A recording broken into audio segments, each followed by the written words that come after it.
Assalamualaikum warahmatullahi wabarakatuh. Perkenalkan, nama saya Sabrina Rahma Fawaza. Saya dari kelas 8A. Di sini saya akan menceritakan sejarah diturunkannya Al-Qur'an.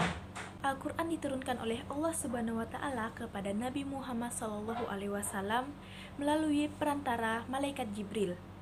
Al-Qur'an dahulu belum berupa buku yang kita ketahui sekarang, tetapi masih berupa firman-firman Allah Subhanahu wa taala. Nabi Muhammad SAW membacakan firman-firman tersebut kepada para sahabat. Kemudian para sahabat menuliskan firman-firman tersebut di beberapa media seperti batu, pelepah kurma, kain, dan media lainnya. Al-Quran diturunkan pada malam Jumat tanggal 17 Ramadan atau 6 Agustus 610 Masehi. Turunnya Al-Quran pertama kali inilah disebut dengan Nuzulul Quran. Pada saat pertama kali diturunkan, Nabi Muhammad SAW sedang bertahanus atau mengasingkan diri di Gua Hiro. Di dalam pengasingan inilah datanglah Aminul Wahyi, yaitu Malaikat Jibril, yang menyampaikan wahyu pertama, yaitu surah Al-Alaq ayat 1-5. Al-Quran diturunkan secara berangsur-angsur selama 22 hari, 2 bulan, dan 22 tahun.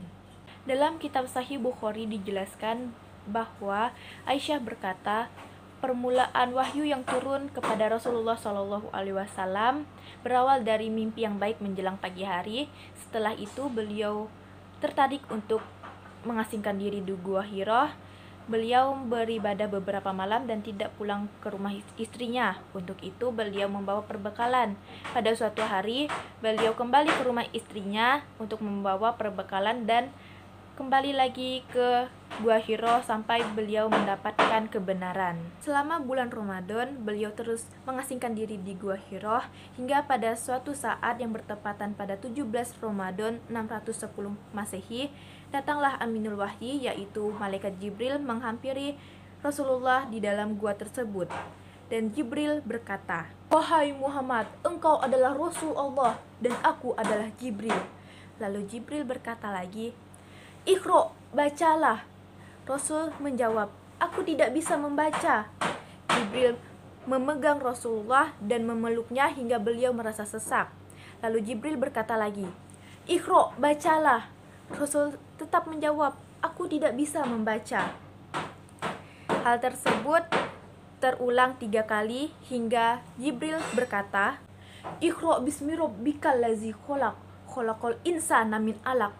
Iqra wa rabbukal akram, allazi 'allama bil qalam, 'allama insana ma lam ya'lam."